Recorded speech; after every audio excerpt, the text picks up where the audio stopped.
Hey, Who fans, and welcome to the Big Blue Box Podcast. My name's Gary. I'm Jordan. I'm Ari. And I'm Maria. And welcome to the February Roundtable.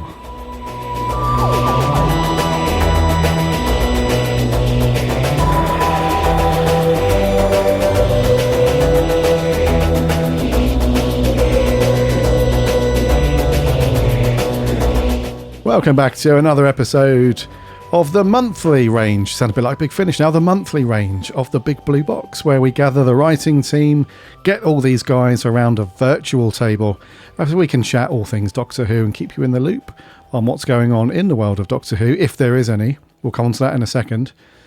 And also just whatever we want to chat about. That's the beauty of this kind of show. And we do this in the run-up as well. We have our own very cool Discord server, which you guys should join if you're not on it yet. And one of us will say, "Oi, what are we doing for the old round table? Whatever you want to talk about. Keep it loose. Yeah, keep it loose, keep it fresh," which is all good. And I'm very, very pleased to be joined by some of our writing team as well. As you've heard, so we have Jordan, Harry and Maria, and we're going to be going through just a couple of things that's been on our mind. We were going to talk about some news, as we normally do. We normally pick out one or two headlines, anything that's been going on in the world of Doctor Who. But alas, it's very quiet. Very, very quiet. And I was doing some research for the weekly episode that my co-host Adam and I do on the weekly stuff, which we're not doing this week because Adam's busy. And then I was busy, so we didn't have a time to record when it was suitable. So I was doing some research for next week. I was like, okay, which news article shall I put in the bag? And we'll talk about those. But couldn't find anything. Couldn't find anything at all. The most interesting story I could find wasn't really kind of Doctor Who content related as such. It was the guys over at is it Bad Wolf Studios over in Cardiff? The guys that produce and make the show. They've got a new government contract with the Welsh government to carry on making Doctor Who and some other shows there until 2027 at least. And that's a few million quid in the pocket for them. So that's all good, but it's not really, it's not really chat-worthy for Doctor Who news, So there we go.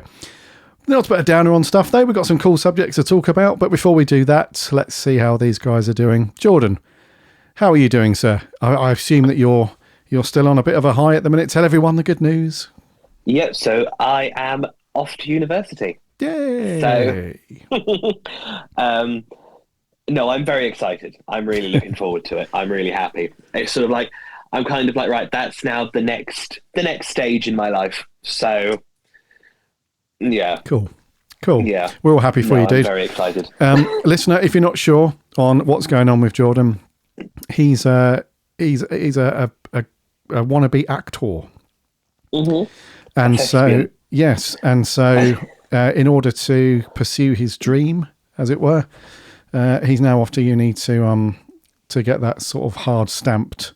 So when he finishes, he can apply for roles and be like, I'm an actual actor because I've got this thing. So push off everyone who's not an actual actor.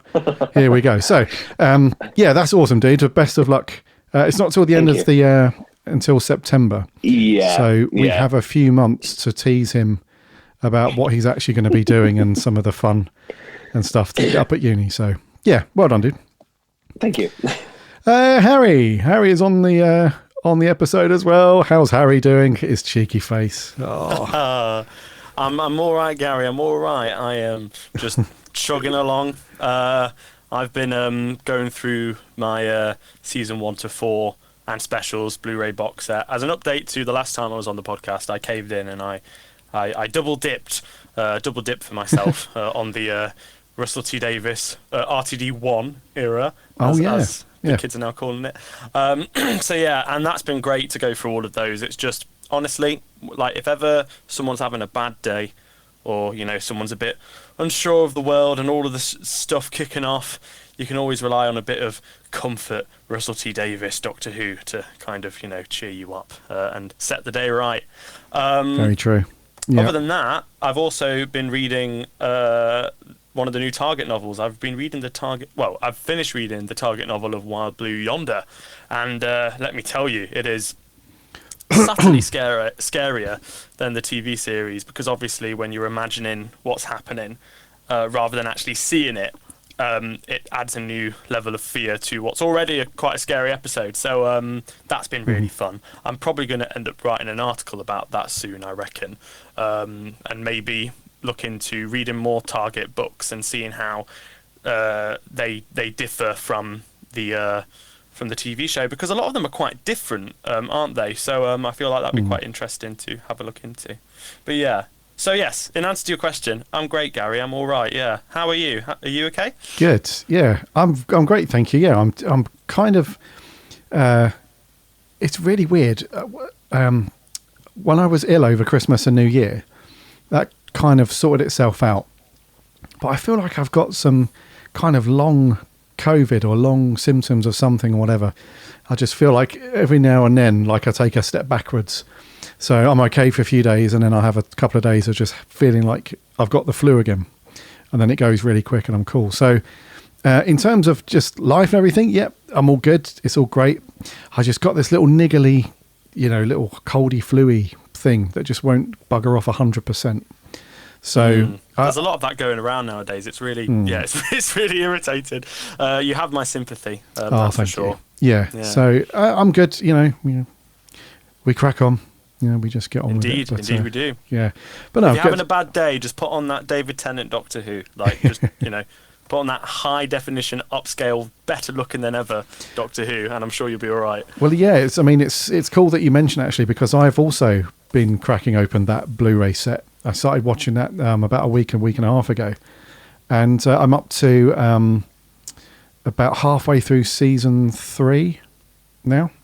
Oh, wow. And yeah, there is a noticeable difference. It's definitely the picture quality is definitely a bit the algorithm that they've used to upscale it from the original stuff is definitely improved from what we had years ago when they released them on Blu-ray, where they just said, right, okay, once it was this resolution, now it's that resolution, and it just expanded it, and that's all you got. There's a little bit of computation going on there now, so it's a little bit sharper, but it doesn't look like it's been overcooked or anything. So it's a definite improvement, and I'm really enjoying actually going through a lot of those stories that I've not watched in years. I mean, there's been a few that I watch semi kind of regularly, but the ones that I've not watched in bloody ages, the things like Gridlock and so it's like some of those lesser known, lesser sort of popular ones, if you like, that you don't generally reach for. I've just really enjoyed going through those ones.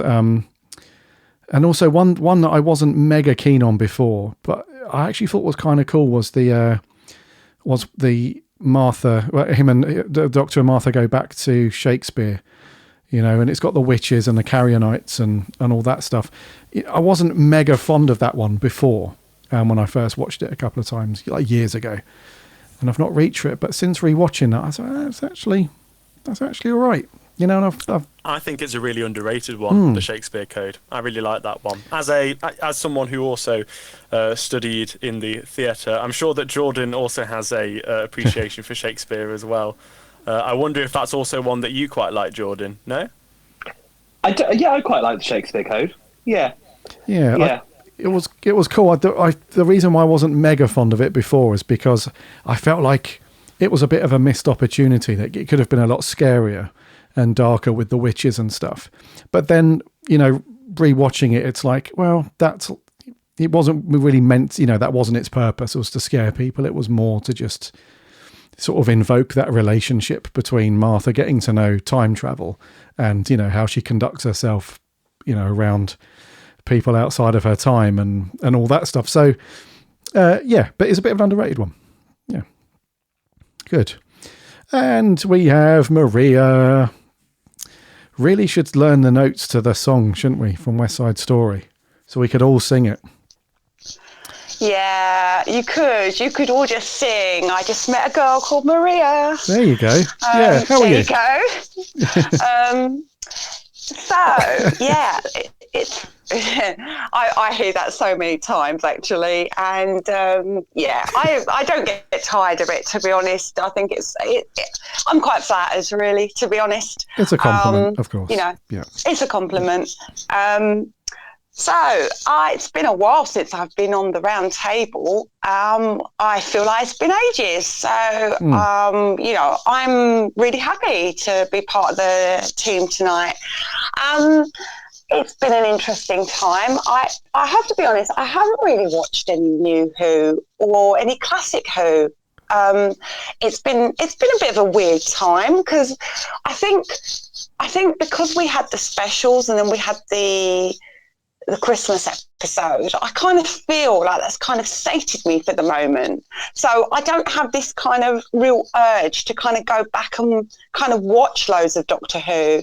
I don't know how anyone else feels, but it's a really weird one because before the specials came up, I was kind of going through a lot of classic Who and, I was enjoying that journey. But I think since we've had the Christmas special, I'm looking forward again. So I don't really have that itch to kind of go back and look at anything yet. I mean, it could be that the new series will, draw me back in and I'll want to go back and watch stuff. But I think at the moment I'm kind of enjoying not kind of watching it, if that kind of makes sense. I did do something slightly Doctor Who related. It wasn't. I went to the theatre recently, and I did see a play called The Enfield Haunting, which is at the Ambassadors Theatre, and it's got Catherine Tate in it. The play itself is based on a true life event, and the Enfield Haunting is actually not that, where it occurred is not actually that far away from me. So, when I saw the tickets, I kind of got quite excited. And also, Catherine Tate was in it, which was kind of my first consideration. I thought I have to go and see Catherine Tate at the theatre because I know what a good actress she is. So that got me excited. And then when it was the Enfield Haunting, I thought, well, I just have to buy tickets for this. So me and my friend, we went recently, and it is actually a really interesting kind of telling of the account of what happened. It's kind of based on so Catherine Tate plays a single mother who's trying to look after her 3 kids, and obviously there's all this kind of poltergeist activity that's kind of happening. So it was a really interesting play. There was a few jump scares in it, and she's also playing opposite an actor called David Threffel, who was in Shameless and Funny Woman. So it's it was a really good play to go and see, and I found it actually, it's 75 minutes, so there's no interval. So you're basically kind of thrust into the whole thing and you just sit there all the way through it. And I actually really enjoyed it, and it was a lot more satisfying than the play I tried to see a few months ago called Lemons, Lemons, Lemons, Lemons, Lemons, which was meant to have Jenna Coleman in it. And when I went that day, she wasn't actually playing, and we saw the understudy, and that was actually a longer play, and more expensive, and I didn't really enjoy that. But this is actually excellent, and I think this is only actually on until the 2nd of March, so I'm not sure if there's any tickets left. But if anyone wants to go and see, a good kind of ghost hunter kind of story, I would recommend it. I thought it was good. Sounds like Jordan's cup of tea. That we have a resident ghost hunter in the team. Because Maria messaged me and said, "Oh, I'm going to go see this," and I was like, it's one of the ones I don't know if I believe it or not. It's, but yeah, no, I would like to go and go and see it. But at the same time, I don't think I'd want to go ghost hunting there and put it to the test. It's I don't think I'd fancy being like, oh no, there's no ghosts here, and then getting absolutely scared out of the brains. Yeah, I don't think I'd fancy that. That's true. Yeah. Talking very quickly of ghost stuff, I think I mentioned to you guys when was it? A few months ago. If you've not seen Danny Robbins live yet, he does this thing called Uncanny, which started as a podcast that he did a couple of years ago, or a few years ago. And he's taken it on tour. It was really popular last year, so he's doing it again this year.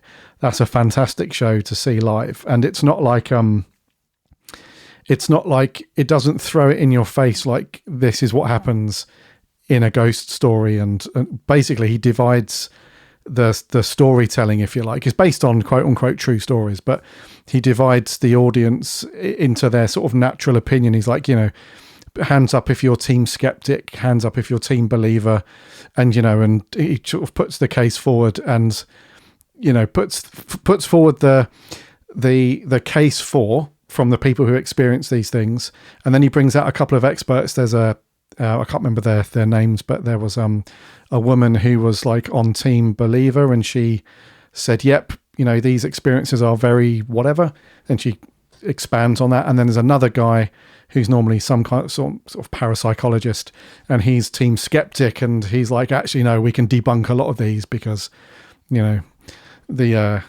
rattling of the windows was like the train track that was 50 meters away from the house, that kind of thing. But the way that it's produced, it's not overly produced. It's not trying to be a bigger West End production or anything. It's really cool. So I highly recommend, if you don't manage to go and see this play with Catherine Tate about the Enfield stuff, go and check out Uncanny with Danny Robbins. It's very, very, very good. Maria, was Catherine Tate good in the play? Yeah, she was actually. I mean, she had to play I would say, kind of a working class mother, and she actually did that really well. I mean, there were times when she kind of raised her voice that I kind of thought, oh, that's a little bit Donna. So yeah, you know what it is. Sometimes with actors, you can see little traits of what they bring to other characters. But yeah, she was actually good. I mean, she had to kind of hold it together, obviously, with this other actor, because it's a very small cast. There's probably only about 6 people in the cast. Mm-hmm. So they do kind of hold it together, and she was actually really good. I mean, she's got quite a presence. I mean, I was up in I think we were in the circle, so obviously I wasn't up close, but she does kind of hold the stage. I think she's actually really good. Yeah, she was actually really good. I mean, I would go and see her again, and I know she's done a lot of classical theatre as well, so if the opportunity came up, I would definitely go and see her again. She's actually quite impressive. Oh, cool. Yeah, I mean, she's a great actor, isn't she? And just overall anyway, it was just one of those weird things that they sometimes do with Doctor Who whenever somebody from a comedic background lands a role, a lot of fandom assumes that person's going to be there just for comic relief. And he's not going to, like they did it with Matt Lucas a little bit. They also did it with who else did we have on? John Bishop, yeah. So it's like, well, this person's a stand-up comedian, or they've done comedy. That's what they're best known for. And then they come onto the show, and it's like, actually, it's like people have a complete 180 on that stuff. So yeah, it's just fascinating how some people like Catherine Tate, who come from a comedic background, go into Doctor Who, and then after that it's kind of like, well, do they go back into the comedy? Do they do other stuff? So it's fascinating to see them do things like theatre and a bit straight. I mean, she did, to be honest, there are some funny bits in the play. So the funny bits, she does actually, it comes naturally to her, and, she's obviously getting the audience kind of laughing at certain points, but, she's able to switch really well when it gets, more dramatic. So, she does that really well, that kind of switch. So, yeah, I mean, I think sometimes, obviously I don't know other actors that have done that particular play. But she does kind of do the light and shade really well. So she's serious when she has to be, and then she can obviously play it more for laughs, and she knows her timing. Her timing is actually really good. I was really impressed, actually. Highly recommended from Maria. Thumbs up. Good. Okie dokie. Let's bring the topic back round to Doctor Who. But before we dive into those two topics, just want to remind our dear listener to make sure you're following or subscribing to the podcast on whatever podcast app you listen to your podcast on. We put a new episode out every week, and you can also listen to our monthly range, our monthly roundtable episodes, where we grab this lot, we put them around a table, and we chat about Doctor Who, which is very cool. So yeah, make sure you're following, subscribing, so you don't miss an episode. And you can also listen for free over on the website, which is bigblueboxpodcast.co.uk, and you can also check out all of the reviews and articles and whatnot from this lot. The most recent ones being a couple of Big Finish reviews from our Jordan, and a huge article, a huge editorial from Harry on his classic rewatch going through season 3, which is a great read. So you can check all that out as well. And we're on the socials too, Instagram, Twitter and Facebook. Just do a search of the Big Blue Box. You'll find us on there, or there are links on the website. And lastly, we have a free Discord server, which is very cool. So a link on the website, hop in there and chat Doctor Who with lots of other Doctor Who fans. Right, let's talk about something that has been mentioned a couple of times on said Discord server. And that is, these guys have not had a chance to really put their thoughts and theories and conspiracy theories about... So the episode that went out at Christmas, the church on Ruby Road, as we all know, there was a scene where it got a bit timey-wimey, and at the church, somebody, we don't know who, left Ruby at the door of the church in witnessed by the Doctor. And that obviously got tongues wagging on who, first of all, who abandons their baby. Yeah, I mean, there are worse places to abandon a baby, admittedly, than a nice, warm, cosy church, it looked like. But who does that? Who abandons their baby at a church? Now, we didn't get any clues in the episode, of course. It's obviously going to be one of those typical Russell T Davies things that's going to it's bound to pop up either at the end of this run or in 2 seasons' time, in 2 Doctors' time. There'll be something, there'll be a follow-up. But for now, let's find out. Because Adam and I spoke about this. So I think, what did Adam say? Adam said it could have been Mrs. Flood. It could have been, there was also a theory that it was Jodie Whittaker's Doctor, because some of the clothing looks similar, and somebody debunked that with the boots and the trousers and all that stuff. So it really is a mystery. So let's get the thoughts from these guys. Harry, let's go to you first. The atrocity outside the church. What are your thoughts, dude? Okay, so this might be a little lame, but I don't have any guesses with regards to who I think the person is who left Ruby at the church, but I do feel like I know who it isn't. So well, it's not a million people who in the show. See, I told you it was lame. Well, the thing, because so when I was thinking about, it's not Ruby, is it? We can rule Ruby out. Well, that was actually one of them. So I've heard a lot of people talking about how they think that Ruby is like her own mother. Oh, okay. And I just so Ruby is leaving herself as a baby on the church. And I just think that can't work. That would be just insane. It's too Amy Pondish. I feel like it's almost like Amy Pond or Stephen Moffat's kind of wibbly wobbly, but sort of on drugs. I feel like it would be so many steps too far. I'd be like, that doesn't make a lick of sense. And I've also, and I have been wrestling with the idea that maybe it's a Time Lord thing. So maybe her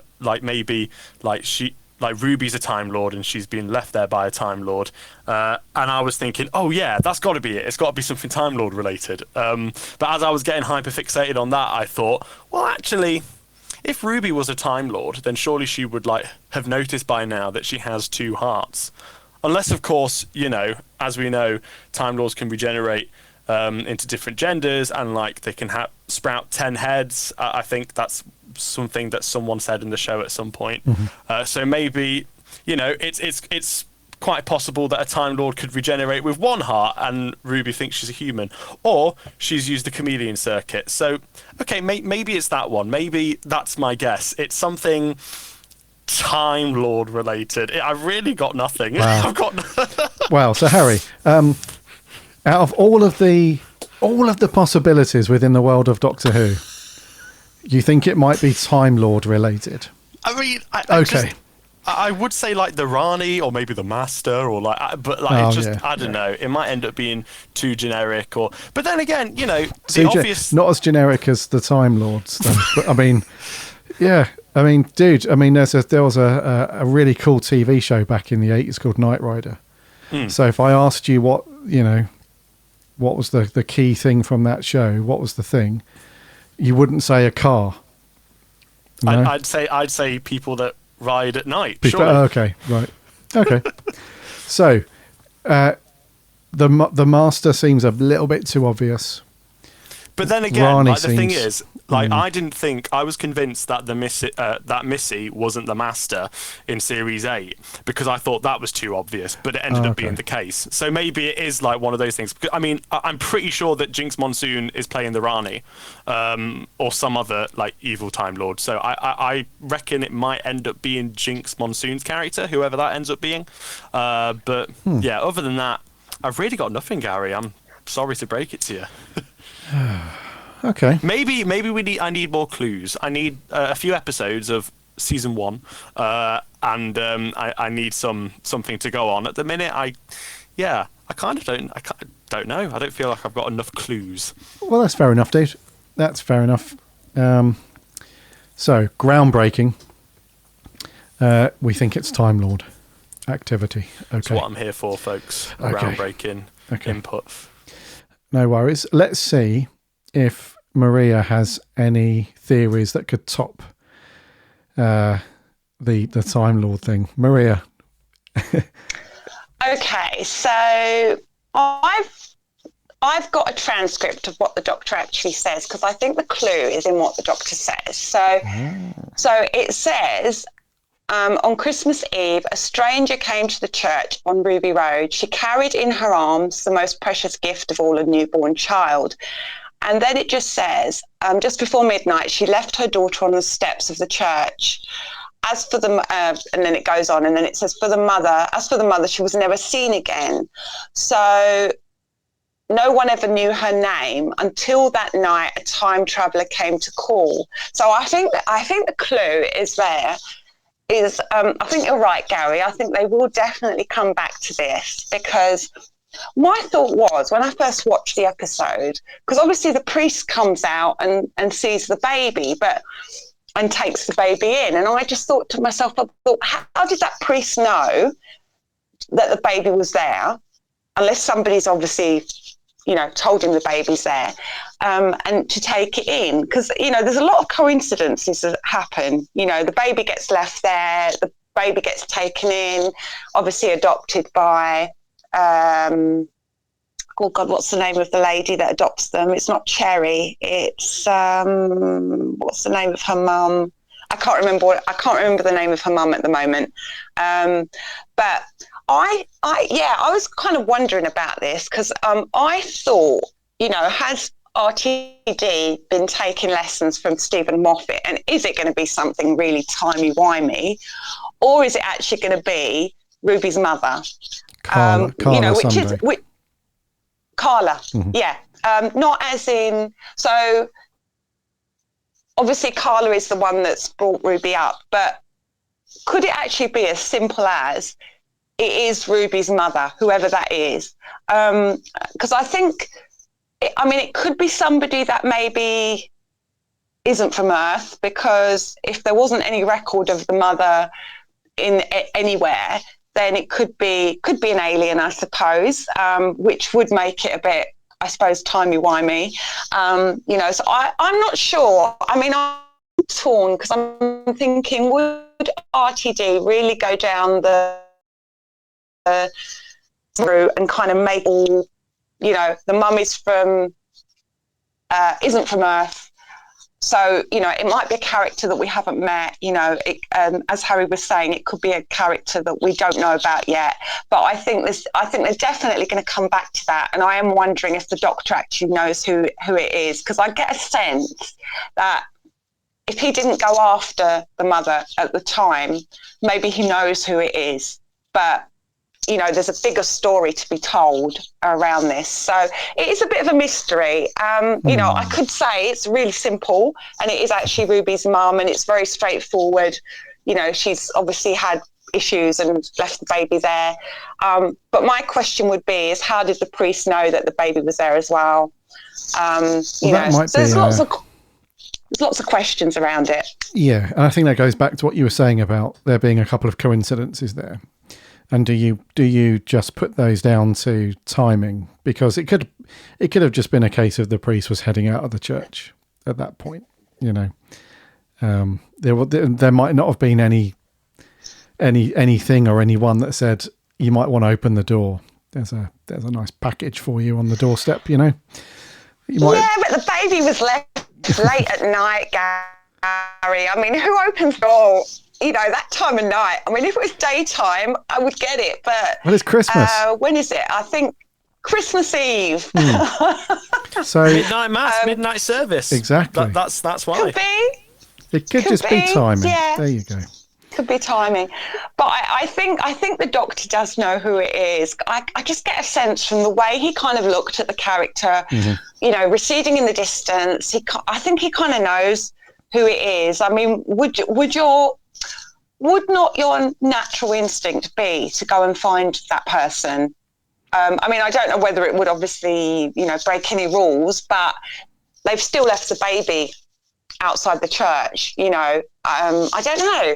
It's a real mystery, and I just hope that whatever it is, it's a satisfying conclusion and everything ties up, because I'm sure ITD will kind of put it all in a pretty little bow, as he does with most of his stories. He kind of works through things quite logically. So I'm hoping that the conclusion will be, whatever it is, will kind of be satisfying in the end. But I think we're going to obviously have to wait, at least until the second season to find out, I suppose. So, I reckon it could be Ruby's mum, and maybe she's obviously not from Earth, maybe, but that would be my guess. I don't know.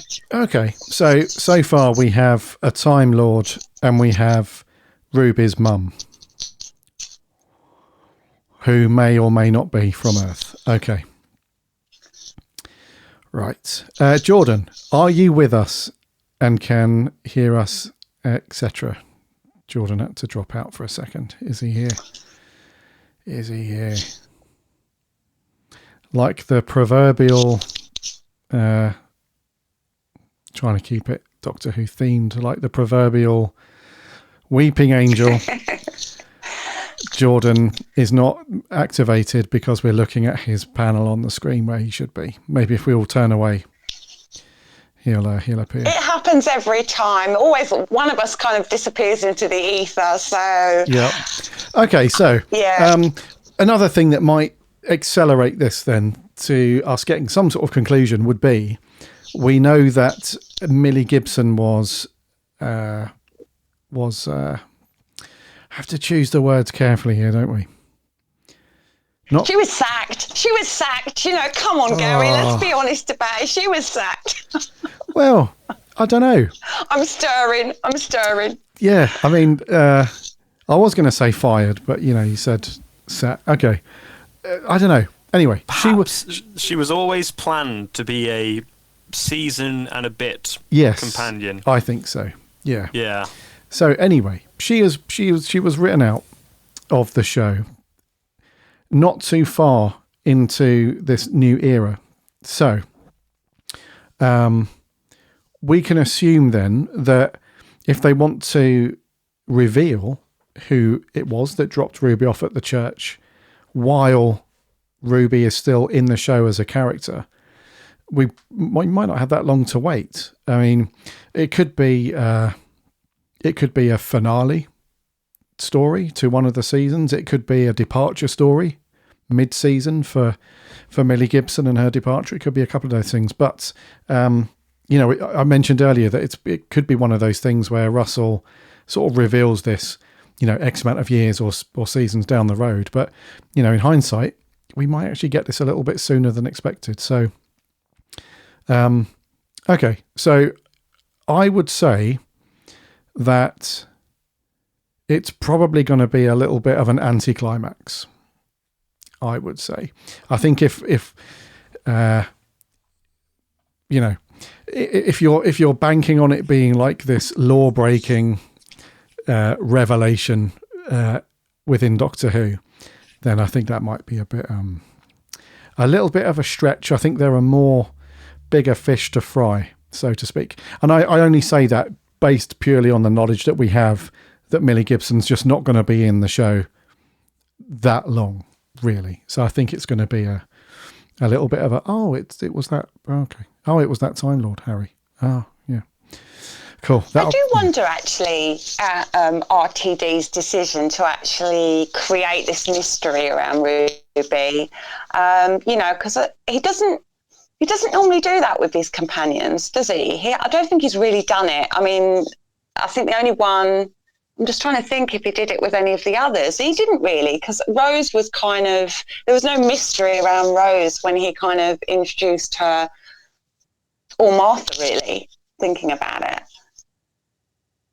Do you mean come up with some big mystery around the character? Well, certainly not Rose, and certainly not Martha. You're right on those two. It wasn't until the end of Rose's run where we got into the whole, multi-dimensional, multi-universe things, with the second Doctor. So certainly from the off, those two companions were very. I don't want to say normal. Normal's not the word, but like just your average run-of-the-mill human that the Doctor just happened to interact with. Whereas Ruby is a bit of a mystery, for sure. Yeah. So I think he has obviously kind of, he's obviously changing his style up. So, it'll be interesting to see how it all plays out, really. Yeah, for sure. Yeah. Jordan, can you hear us? Are you able to communicate across time and space? I can hear you and I can see you. I don't know whether or not you can. We can. Yes. Right. So we'd love to get your thoughts, buddy, on who abandoned Ruby. I'm going to try and be really quick because I'm worried that the Wi-Fi is going to cut out again. At first, I thought it was probably Ruby in the future, but didn't Rose touch baby Rose, picked her up and held her, and then the whole universe fell apart? So I'm kind of then thinking maybe it's not. I think it's like Mrs. Flood. Miss Flood is going to be like the Rani or somebody like that, or I don't know, Omega or Morbius or like a Time Lord that we haven't met. Harry's doing cartwheels right now. Because it's going to be a Time Lord. I'm telling you. Is that what you said? Yeah, I said, Jordan, it's going to be a Time Lord, just not a specific Time Lord, just any Time Lord. Harry's theory was that it's the Time Lords. I'm going to be bang on the money with it. I'm telling you. See, Mrs. Flood. I kind of thought when she came up, because wasn't Anita Dobson in that Dimensions in Time, or wasn't it? Oh no, they were in the Queen Vic. So I'm just wondering whether all of that stuff about haven't you seen a TARDIS before was kind of going back to that, and kind of, because obviously there was a crossover between EastEnders and Doctor Who at one point in the 80s. That's what kind of sprung into my mind. I mean, maybe I'm not suspicious enough, but yeah, that was my thought, really. I don't know who Mrs. Flood is. I mean, you think she's a Time Lord? Jordan thinks she could be the Rani. Yep. The Rani, yeah. Well, it's about time that they probably brought her back. Yeah. She must have regenerated a few times by now. Potentially, yeah. But Harry, this is something that Harry and I were saying earlier, was that, are those things just too obvious? Is it too...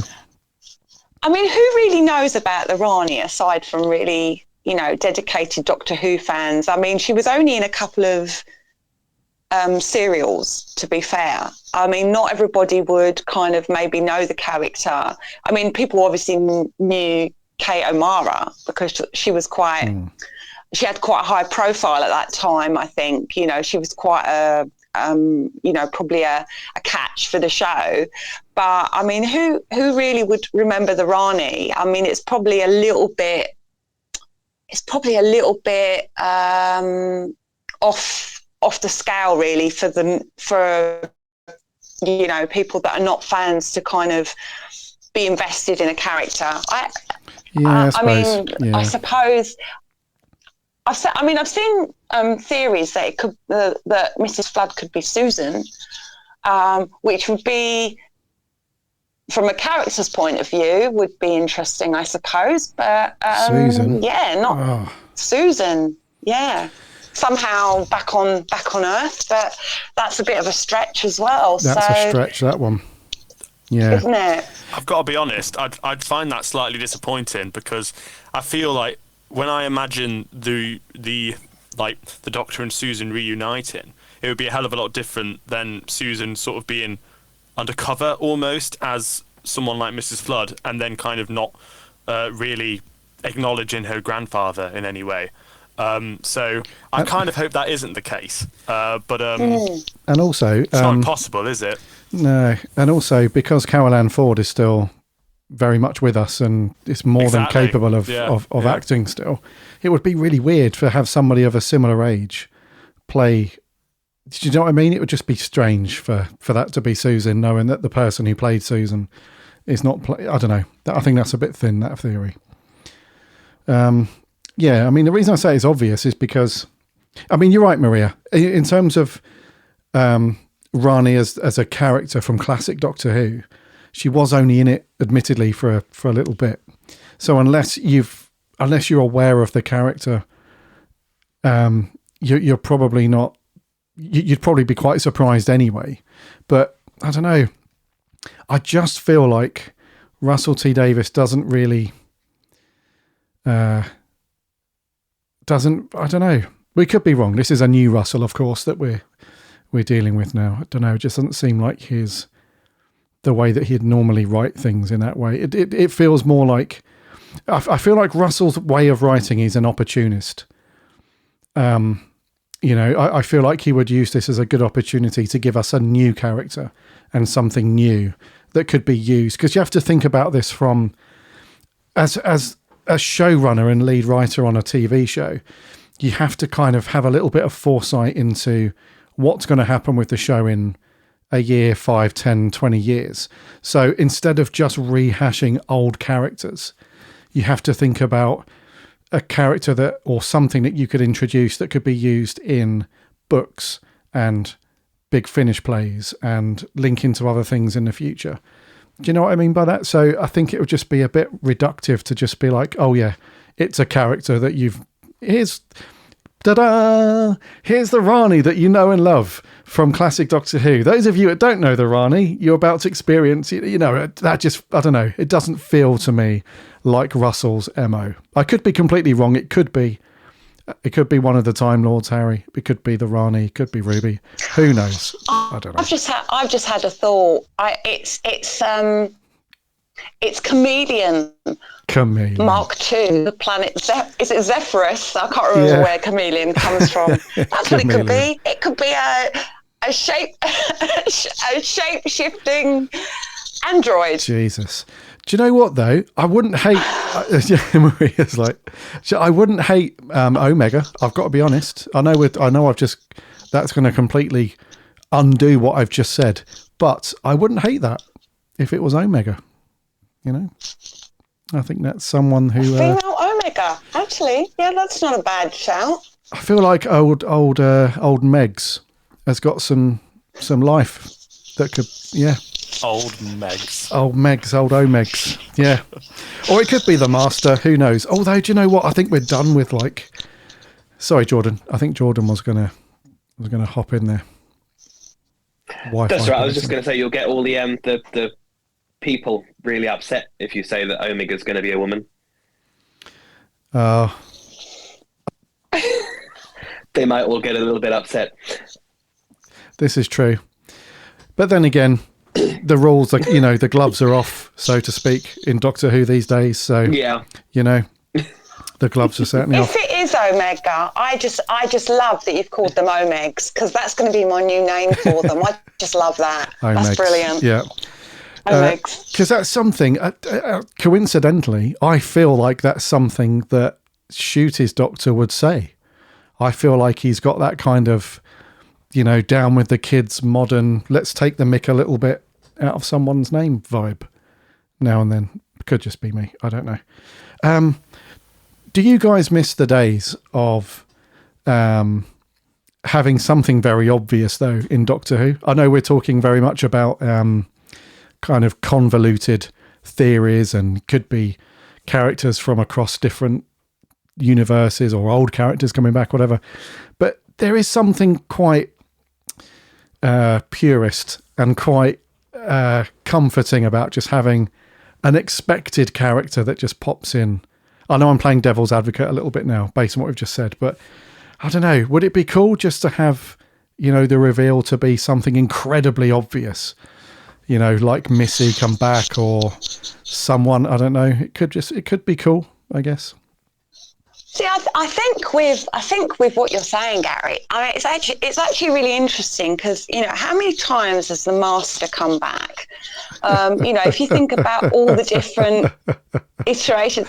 Yeah, thanks, Anthony. Thanks, Anthony. Oh, that is spooky. Stop that. That's kind of creeping me out now. As you were. But yeah, I mean, if you think about it, I mean, how many times has the Master come back? I mean, I know he's kind of a Moriarty kind of character, so you do have this expectation that he comes back, but there is a little bit of excitement when you kind of know he's coming back, you know? There is. Yeah. And I mean, obviously the biggest surprise was kind of when we had Missy, to be fair. I mean, I don't think anyone was kind of, I mean, it was probably obvious when you think about the name, but you know, that was probably one of the biggest surprises that it actually worked. And but yeah, I mean, you know, the Master has to kind of counterbalance the Doctor, but there's always an element of surprise when he comes back and a bit of excitement, you know. I mean, if you said to me the Master was coming back next season, I wouldn't necessarily say I'm not excited a little bit. Yeah, same. Yeah, like if they, I feel like in Doctor Who nowadays they reserve, you know, I guess you could call them tentpole characters. People like obviously the Doctor, but the Master, you know, various Time Lords, whatever. I feel like those guys, we don't really hear much of them in the run up to anything anymore. It feels like they always get thrown in the let's bring them back with a surprise kind of narrative there. We never really get the announcement before, because, you know, back in in early Doctor Who, it was like, you know, this character's going to come back as, or always going to be playing the Master, or this character's going to be playing Omegs, whatever.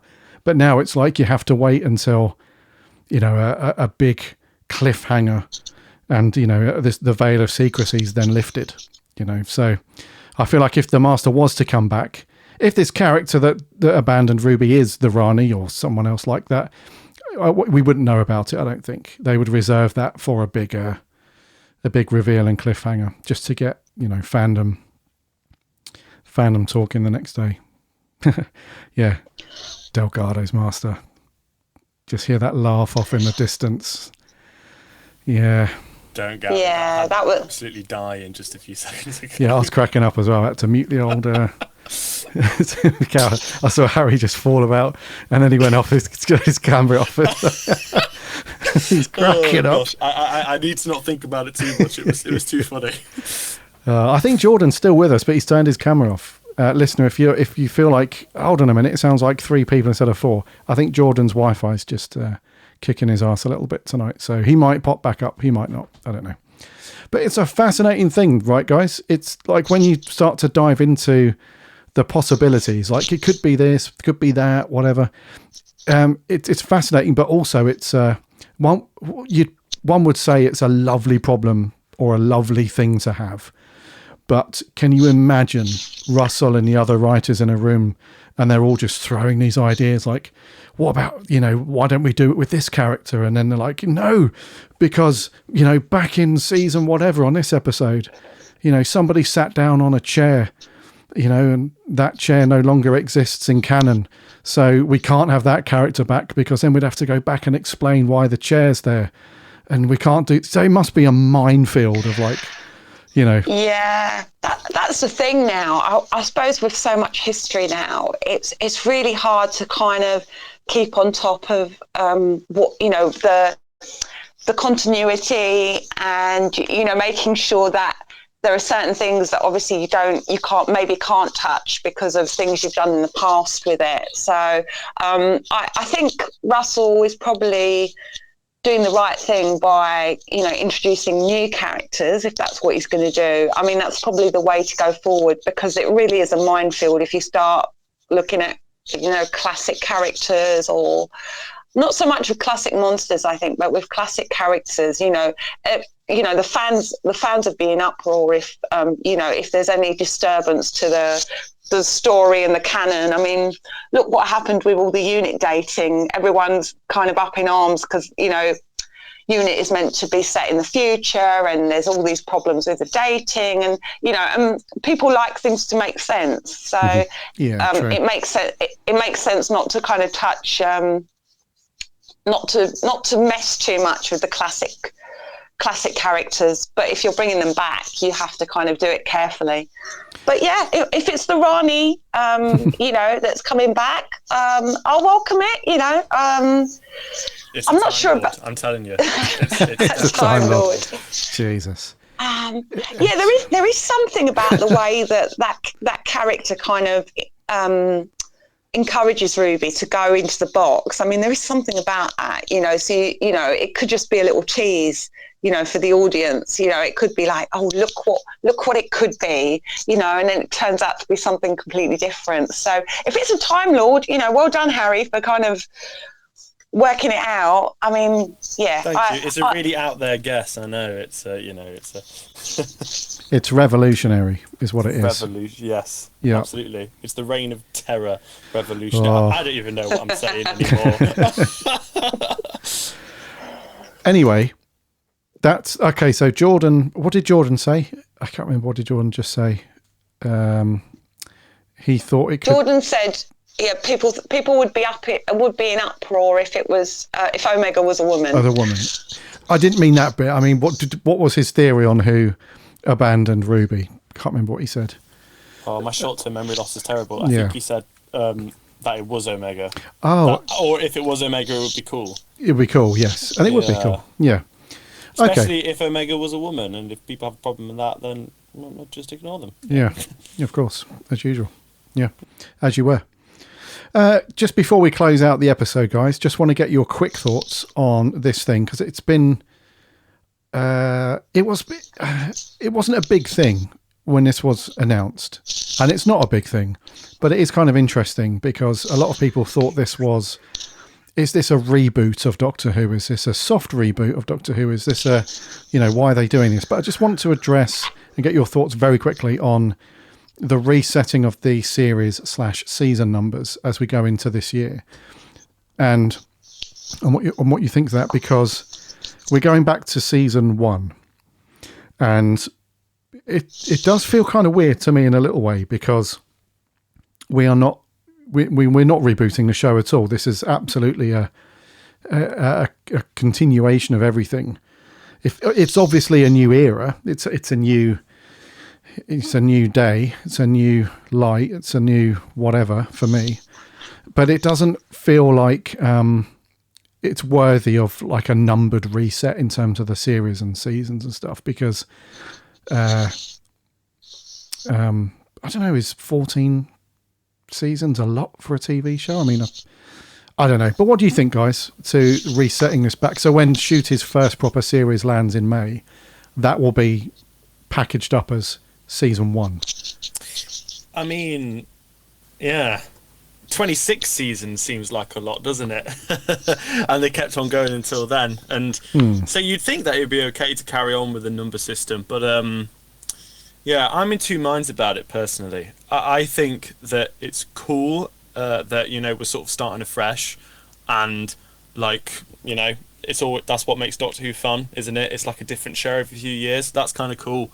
And yeah, I think from a Disney Plus point of view, it makes sense to start from season 1, because putting myself in the mind of, like, let's say someone in America going through Disney Plus and like spotting Doctor Who and thinking, oh, I might watch that, I'd be immediately turned off when I see, oh, season 14. Oh, well, not going to bother. It's almost like, I know that when they put Lucifer on Netflix, like when Netflix like bought the rights to it after it was cancelled, they started from season 4, and I knew that if I had already been watching Lucifer, I wouldn't have started from the 4th season. That just wouldn't have made any sense. Whereas if it says season 1, it's like, okay, I can definitely jump on with this one. But on the flip side of that, I'm still going to think of it as season 14, and no amount of publicity and like Russell calling it season 1 is going to make me calling it season 1 feel like natural, because to me it just feels like season 14 of like the new series that I've been watching since 2005 when I first started watching Doctor Who. So it's, yeah, I've not really fully bought into the idea yet, if I'm honest, and I don't feel like enough time has really passed, like at least with like Christopher Eccleston, his season being season 1, you had like all that time since 1989 when the show was first put off the air. Whereas now we've only had like a couple of years, and even then we've just had a few specials. So yeah, it's a questionable decision, I suppose. Yeah. So sure. Yeah, I'm going to need some warming to it, I think. Okay. Yeah. Because it will be effectively, if you say to somebody, what are your thoughts on season 1? The reply is ultimately and expectedly going to be, well, what season 1 are you referring to? Yeah. Because this is now it's the second time round. So if you're, you know, what do you reckon on season 1? It's like, well, yeah, Hartnell's pretty sweet. Yeah, I quite like some of those old black and white ones, actually. Very cool. No, proper Doctor Who. You know, the new stuff, the good stuff. What do you think to that one? Oh, you mean that one. Okay, so, you know, not that that's a biggie, but Maria, what do you think to this travesty in the making? Okay, well, initially I did kind of think, oh, you know, why are they doing this? It's really confusing. And I still have those concerns. I suppose from a commercial point of view, and because obviously Disney are on board now, you know, it makes sense for their audience. As Harry says, it's kind of it's the opportunity to introduce a new audience to the show. So starting out with season 1 and then season 2 and continuing makes sense. But from a fan's point of view, you know, you could go the other way and say, you know, we're actually going to be going to season 40, if you think about it, because, you know, realistically, because we're continuing the story and there's been no real break. It's not like Star Trek Next Generation or Deep Space Nine, which were kind of standalone series, you know, that you could go into. You still had the original series of Star Trek that you could go and explore. It's a continuation of the same series. So, yeah, I mean, it is going to be confusing. I mean, in my mind, much like Harry says and yourself, it's series 14, really. I think it will get confusing when it comes to when they actually, start selling the merchandise, because, if you're looking at season 1 and season 2, unless you've got Shooty's face on it, I suppose, people won't know that it's, do you know what I'm trying to say? It's going to be confusing merchandise-wise. And, that's the thing. I mean, I think to myself, I think it will cause some confusion, but it's not aimed at me. I know where we are within the Doctor Who story. I mean, I would have preferred it actually if they, rather than number it as season 1 and season 2, maybe if they just called it, I don't know, Doctor Who the next chapter, maybe. Mm-hmm. Or just, named it something, maybe had Doctor Who and then just called it something. Mm-hmm. If you're going to kind of introduce it to a new audience, maybe call it something rather than number it differently. Because I think people are used to the series. So now having seasons, I think will cause some confusion, especially if somebody wants to go back and, I suppose, explore the series, explore the show. Do they know that they have to, go back to series 1? Or do they just, I mean, it's a bit of a strange one. I think Russell's hand has probably been kind of pushed a little bit with this, and to have to kind of refer to it as that. I think it's also, I read somewhere, or I saw somewhere, that it's probably linked to Doctor Who now appearing on streaming services in the US, because I think unless you were watching a specific channel over in North America that played reruns of Doctor Who, they weren't always guaranteed to be played in any sort of order. So now that for the first time you have access to all of Doctor Who, actually, are they doing it because it's on Disney Plus, right, in North America? Do you guys know, are they putting the back catalogue on there as well, or is it just the new stuff? Or is the back... I don't think they're putting any old episodes on. It's just the new stuff. Yeah.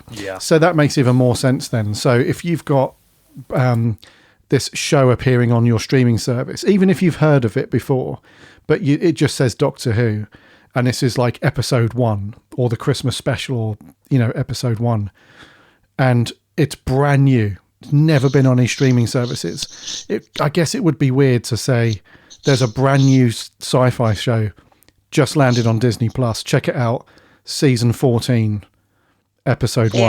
That sounds a bit like, well, that might, it sounds weird to us, but if you're a brand new viewer to the show, especially in North America, you might think, well, actually, I don't want to dive in at season 14.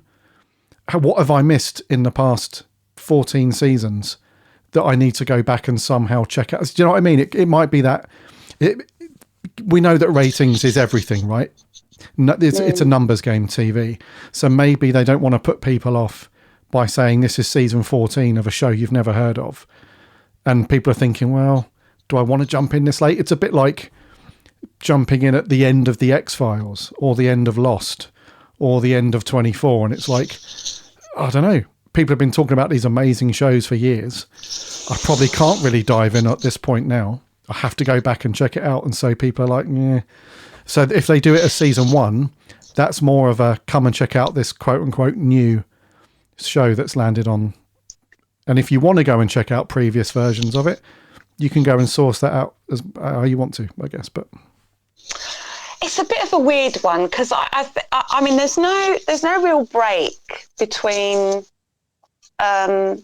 what's happened in, say, for Doctor 13 going into 14. There's no real break. I mean, as Harry says, if there'd been like a 5-year break, I could understand why they'd want to kind of renumber it. But there's not been that long a gap, so I think it might get a bit confusing. But as you say, it's not for UK fans necessarily. It's for a different market. So, and I suppose, if you think about it, we've actually had. We're going to be sort of coming up to 20 years since the Revive series. So, which is quite a long chunk of time To think about. It's actually scary to think about it, really, that 20 years have passed since the series came back on our screen. So I guess it makes sense. I wonder what they'll do with the packaging, though, for the UK market. I suppose they'll still refer to it as season 1 and season 2 for Nshuti's Doctor. Okay. Yeah, I would have thought so.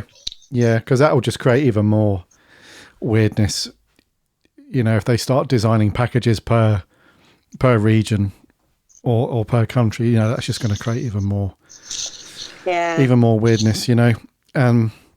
So I think it's going to be a season 1 for everybody, us included, and I think it's more to cater for. It's now just gone, because Doctor Who has always been international, but now it's gone like mainstream international, if that makes sense. Now it's on one of the big services. So. Yeah. So anyway, interesting. So it sounds like you guys are not hating the idea, and you're not really over the moon either. It's just yeah, we understand. Yeah, well, we as a Doctor Who fan, you kind of, normally when there's a change, you're kind of initially outraged. You're thinking, why are they doing this? Why are they changing my Doctor Who? And then you have to kind of sit back and kind of think it out logically. So, when I'm using my logical head, I can understand it. I think emotionally, I still think...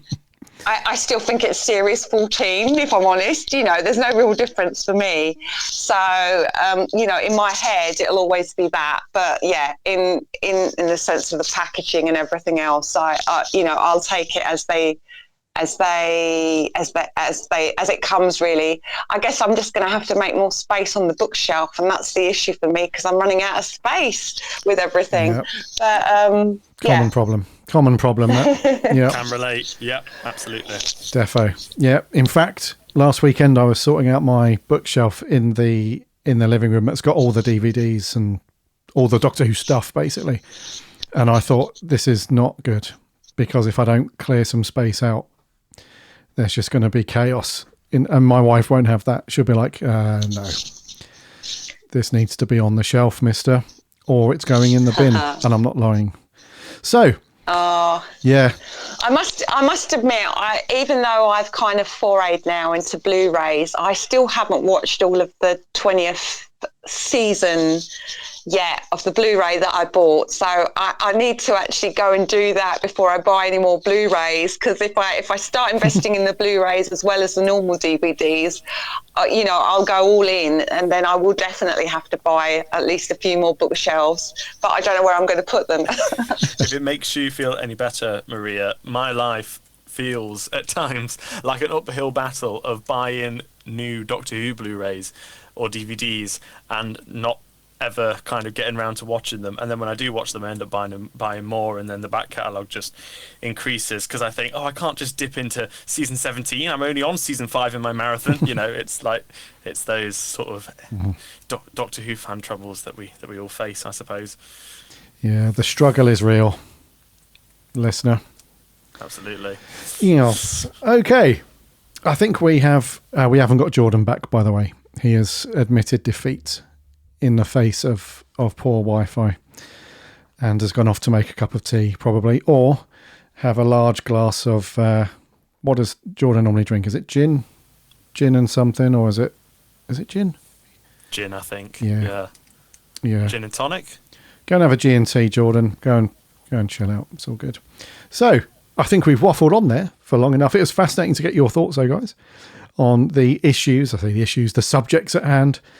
To get your thoughts on that. And I think let's wrap it there, guys, for the February Roundtable.